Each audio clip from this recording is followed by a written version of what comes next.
মোবাইলে তেমন বড় দেখা যায়, বাস্তবে না দেখলে নিচে এগুলি কি বলে ল্যাপটপে কম্পিউটারে দেখলে বড় দেখা দেখছেন নি? ও মাই গড,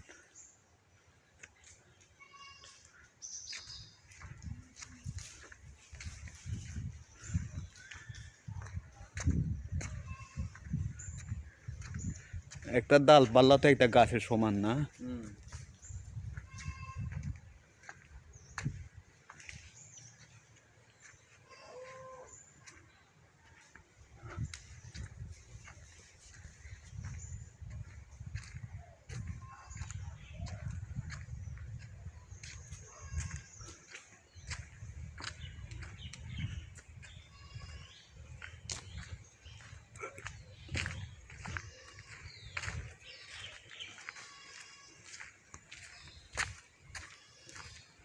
এটা দেখার জন্য অনেক দূর থেকে লোক আসে।